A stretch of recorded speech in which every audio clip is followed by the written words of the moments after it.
반갑습니다. 심리학당입니다. 행복하시죠? 네, 꼭 행복하셔야 됩니다. 자, 우리의 행복을 지키고 또 사회를 안정을 시킬 수 있는 그런 대통령을 우리는 뽑아야 됩니다. 그게 이제 얼마 안 남았어요. 그래서 좌파 쪽에서는 지금 이재명 후보가 정말 신발끈 단단히 묶고 기다리고 있고, 우파 쪽에서는 4명의 후보가 정말 백척간두의 싸움을 준비하려고 합니다. 이제 1등이 하나가 나오면 이재명 후보와 한번 붙어보겠죠. 자, 누가 이길지 모르겠네요, 지금은요. 자, 어쨌든 간에 그래서 4명의 후보가 추려졌습니다. 이제 오늘은 그 마지막 후보, 안철수 후보에 대해서 알아보도록 하겠습니다. 자, 제가 이렇게 사적으로 말씀드리는 거에 대해서 뭐 반론이 있거나 아니면 또 뭐 지지의 뭐 의견이 있으시다 그러면 마음껏 달아주십시오. 네, 뭐 그러면 다음에 또 영상을 제작할 때 그 부분을 좀 참고해서 제가 조금 어떤 톤 앤 매너를 좀 정하도록 하겠습니다. 자, 그러면 안철수 후보의 경력에 대해서 좀 알아보도록 하겠습니다. 1962년 부산광역시 출신이고 서울의대에서 의학 박사를 받았습니다. 펜실베니아 대학원에서 공학 석사, 와튼스쿨에서 경영학 석사도 받았습니다. 자, 캐리어에서 보듯이 의학, 공학, 거기다가 경영학. 뭐, 정말 브레인은 브레인 맞습니다. 네. 자, 그러면은 이 업력 좀 볼까요? 의사로 시작했죠. 그랬다가 보안 소프트웨어 회사를 창립하게 되고요. 그 다음에 그 능력을 인정받아서 카이스트 교수가 됩니다. 이때 사실은 안철수의 어떤 개인적으로는 가장 빛났던 별의 순간이었죠. 예, 모든 청년들, 모든 국민들이 다 사랑하는 그런 아주 맑고 스마트한 그런 인물이었죠. 근데 정치가 이 사람을 그대로 놔두지 않았어요. 서로 영입하려고 정말 갖은 이 유혹을 하죠. 그래서 그 유혹에 훅 넘어가서 결국 정치인이 되고 맙니다. 2012년 정치권에 진입해서 좌파 정당에 입당하게 되고 또 그 과정에서 당을 쪼갰다 붙였다 뭐 난리가 나죠. 또 그랬다가 안 돼서 중도 정당을 차립니다. 국민의당이요. 그랬다가 또 안 되고 결국 이 우파 정당에 입당을 하게 됩니다. 그러니까 정말로 한 개인이 이렇게 교수로서 국민 멘토로서 정말 사랑받고 존경받던 인물이 너무 이 고단하게, 그죠? 너무 힘들게 정치 생활을 계속 이어갑니다. 자, 대권 도전도 요번에 만약에 최종 주자가 된다라고 하면 결국 4번째 도전이 됩니다.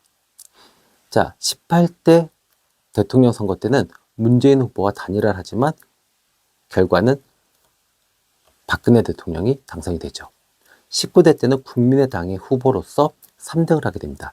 이때는 문재인 대통령이 당선이 되는 거고요. 20대 때는 윤석열 후보와 단일화를 합니다. 윤석열 후보는 대통령이 되고요. 자, 이제 21대입니다. 지금은 우파 정당인 국민의힘에서 지금 후보 경선 중입니다. 자, 그러면 이분의 어떤 성격적 장점 좀 알아보도록 하겠습니다. 첫 번째, 원칙주의적이고 정직한 성품. 그래서 일단 공직에 진출한 이후에도 이 청렴함과 도덕성은 높이 평가를 받고 있습니다. 그리고 기업인 시절에도 사회적 책임과 윤리 경영을 강조했습니다. 사실은 이것도 뭐 지금 현재 상황에서는 많이 오염된 부분도 있기는 하나 기본적으로 그 사람의 어떤 철학은 이렇게 원칙과 정직 그리고 약간은 꼰대스럽고 강직한 그런 것들이 좀 특징이 될 수 있습니다. 자, 두 번째는요. 뛰어난 학습 능력입니다. 의사, CEO, 교수, 정치인.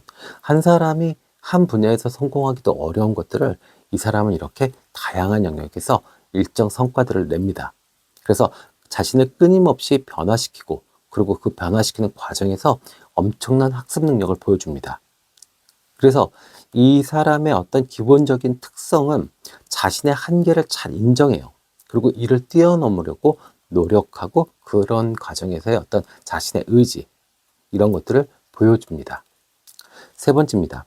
독립적이고 그리고 자율적인 성격입니다. 대세를 따르기보다는 자신의 판단에 따라서 행동하게 되죠. 그래서 이번에 윤석열 대통령의 어떤 탄핵 심판 때도 꼿꼿이 혼자 앉아서 정말로 왜 저러나 싶을 정도로 그 자리를 혼자서 지켰죠. 그죠? 네. 그래서 실제로 여러 정당과 여러 세력과 합종 연행을 반복했지만 이 과정에서도 자신의 정체성은 유지하려고 노력했습니다. 그러다 보니까 합종 연행을 해도 찬밥, 뭐 밖에 있어도 찬밥, 뭐 약간 좀 꺼다놓은 보릿자루 이렇게 됩니다. 그러다 보니까 세력이 없죠. 네. 자, 네 번째입니다. 공익 중심적 사고 방식을 보인다. 그래서 안랩을 일단 무료로 백신을 배포한 거는 맞습니다. 여기서도 뭐 비난하시는 분들은 야, 그래도 관공서에서는 다 돈 받고 팔아먹고 있어. 뭐 맞습니다. 네, 그러나 어쨌든 간에 그런 행위를 젊은 사업가가 했다는 거, 그것은 칭찬할 만하죠. 네, 또 정치 어떤 시작의 어떤 의도도 새 정치, 그죠? 새로운 정치를 통해서 어떤 사회의 변화에 기여해 보겠다라는 선의로 시작한 거 맞습니다. 그 새 정치가 예전에는 뉴 정치였다면 지금은 버드 정치가 됐다라고 사람들이 비아냥거리기도 하지만 그의 어떤 기본적인 생각은 이렇게 선의에 의한 행동들이 많았습니다. 자, 그럼 이제 성격적 단점 좀 알아볼게요. 가장 큰 것은 이것입니다. 사실은 결정 회피 성향이 있어요. 그리고 우유부단함이 있습니다. 신중한 성격이에요. 책임감이 많아요. 그러다 보니까 뭔가 결정을 하려면 되게 시간이 오래 걸려요. 근데 정치라는 것은 빠르고 명확한 판단이 대단히 중요합니다. 어떤 결단, 그리고 그것을 통해서 어떤 대중을 확 끌어잡아 당겨야 되는데 그럴 때마다 판단이 늦어요. 그러다 보니까 이 사람이 도대체 무슨 생각을 하는 건지, 좌파인지 우파인지 아니면 이슈마다 간지 분지 국민들이 지칩니다. 그러니까 지치고 피곤한 정치인 별로거든요. 그 사람이 옳다 하더라도요. 그래서 이것이 계속 정치인으로서 마이너스가 되는 겁니다. 또 중도 노선, 중도에 머무르려고 하는 태도가 있어요. 근데 이 중도라는 거 사실은 좌와 우를 다 알아야 내가 정확하게 중도를 잡을 수가 있어요. 또 중도라는 것이 되게 불분명합니다. 네, 어떤 사람은 정치적으로는 우파인데 경제적으로는 좌파일 수도 있고, 또 어떤 사람은 반대일 수도 있고, 또 어떤 사람은 이 대단히 시장 경제를 신봉하면서도 또 어떤 공동체 의식이 강하신 분들도 계시고, 그래서 이 실제로 분리해내기가 어려워요. 그러니까 쉽게 정치를 하기 위해서는 좌와 우 쪽으로 그냥 간 다음에 프레임을 정확하게 딱 짜는 게 그게 지지자 입장에서도 편하고 정치하시는 분도 편해요. 근데 이거를 안 버립니다. 그러니까 자꾸 이 중도, 합리, 그 다음에 어떤 구체적인 성과 이거에 집착해요. 그러니까 국민들한테는 재미없고 고리타분하고 이상한 정치인이 되는 거죠. 자, 두 번째입니다. 리더십의 한계입니다. 자, 창당도 하고 당도 운영해 봤어요. 그러나 어떤 조직의 장악 능력이 좀 부족합니다. 네, 왜 그러냐면 이 정치는 약간의 종교와 좀 비슷해요. 물론 정치가 종교화되면 큰일 납니다. 그러나 약간 비슷한 면이 뭐가 있냐면 리더의 카리스마. 네, 전적으로 그거에 의존하게 됩니다. 그런데 안철수의 리더십은 조종의 리더십이에요. 그러다 보니까 정치판에서는 항상 밀립니다. 그러니까 옳고 그르고 잘나고 못나고 이게 일반적으로 우리가 사회생활을 하는데 중요한 거라면 정치에서는 누가 더 카리스마가 있느냐, 누가 더 이슈를 먼저 선점하느냐, 누가 더 이미지가 강하냐, 뭐 이런 건데 안철수는 항상 뒤로 밀리게 되죠. 이렇게 됩니다. 자, 또 세 번째입니다. 지나친 원칙주의입니다. 현실 정치는 복잡하고 빠르게 움직입니다. 그리고 타협이 필요해요. 근데 이렇게 현실적인 어떤 그 문제들을 대할 때마다 안철수는 이상론을 고집합니다. 그러다 보니까 정치적 유연성이 부족하죠. 그리고 또 어떻게 돼요? 지지자 입장에서는 뭔가 되게 큰 희망을 갖게 됩니다. 근데 결국 그것을 어느 순간에 자신이 푹 꺾어버려요. 그것이 생뚱맞게 단일화를 한다든지 아니면 후보를 포기한다든지 이런 일이 반복됩니다. 그 전에 훨씬 더 유연하게 운동장을 크게 쓰면서 여러 사람들을 만나고 포용하고 네, 새를 만들고 그럴 수 있었는데 그러지 못해요. 우리 성격적 특성이 이래요. 네. 자, 또 가장 큰 문제가 이게 있습니다. 대중의 어떤 커뮤니케이션. 대중이 안철수의 말을 듣기가 어려워요. 진심은 있는데 말투나 표현이 딱딱하고 거리감이 있습니다. 이거 왜 이러냐면 자꾸 무엇인가를 설명하려고 그래요. 옳고 그름을 이야기해 주려고 그래요. 그러다 보니까 자꾸 이런 이성적 접근이 결국 국민들의 어떤 정서적 접근, 선호하는 거는 감정을 움직여야 되거든요. 내 마음을 움직여야 되는데 자꾸 이성을 움직이게 만들어요. 그러면 사실 정치인으로서 매력 없죠. 네, 그러다 보니까 대중과의 연결성이 점점 멀어집니다. 네, 그 사람 자체가 잘못돼서 그 전에 거짓말을 했고 가면을 썼는데 이제 우리가 그를 알게 됐다가 아니라 이 사람 특유의 어떤 성과, 결과, 데이터, 확실함 이런 것들을 설명하려고 하는 태도가 우리에게 거부 반응을 느끼게 하는 겁니다. 일반 대중이 머리가 아파요. 피곤해요. 그러니까 어떻게 해요?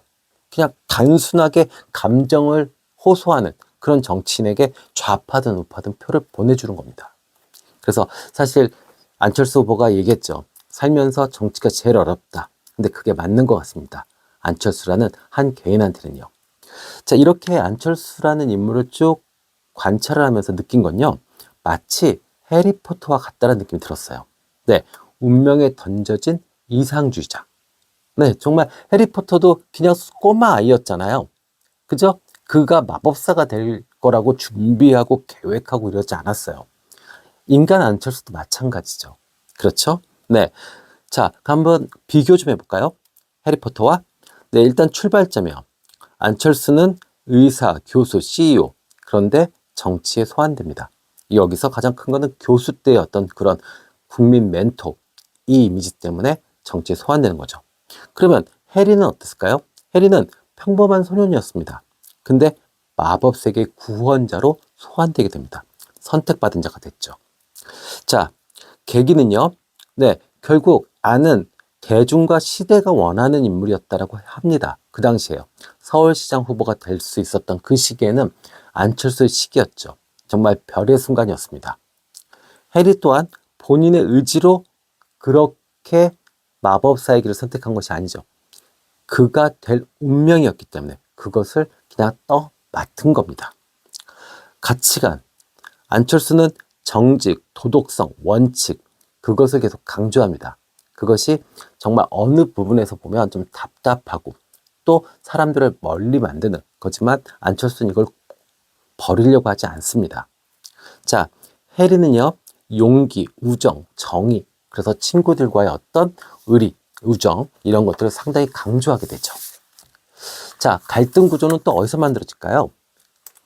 안철수는 이상과 현실 정치에서 계속 갈등을 일으킵니다.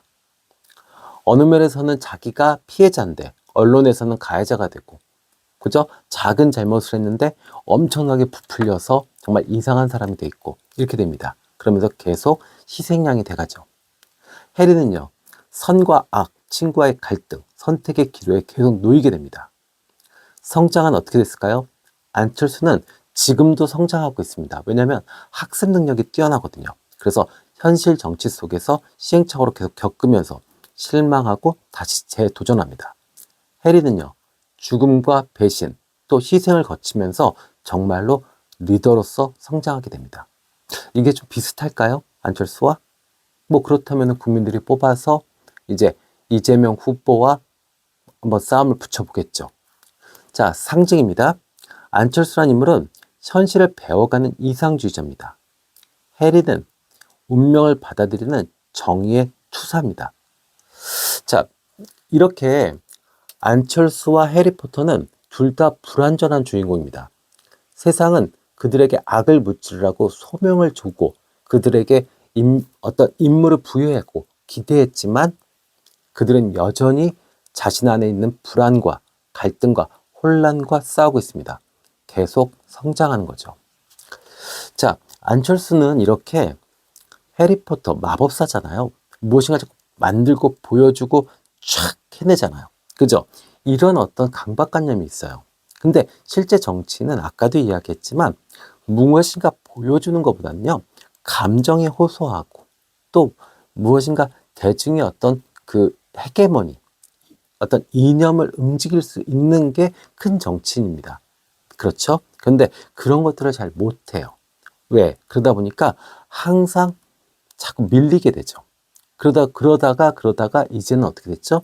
그 해맑고 정말 총명했던, 순수했던 그 청년의 이미지가 이제는 현실 정치 속에서 계속 패배하고 그다음에 분노하는, 요즘의 안철수 후보를 보면 대단히 화가 많이 나 있는 사람처럼 보여요. 화가 많이 나니까 원래도 말이 어눌한데, 그쵸? 자꾸 말이 뒷마무리가 잘 안 되고 앞뒤가 조금 흐려집니다. 예전의 안철수의 모습이 아니에요.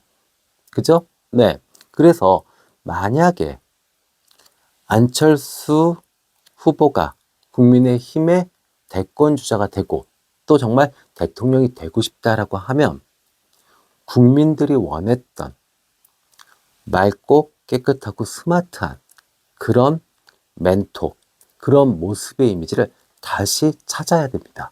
충분히 경험했어요. 네, 뭐 여러 가지 아픔도 있었고 또 뭐 영광도 있었을 겁니다.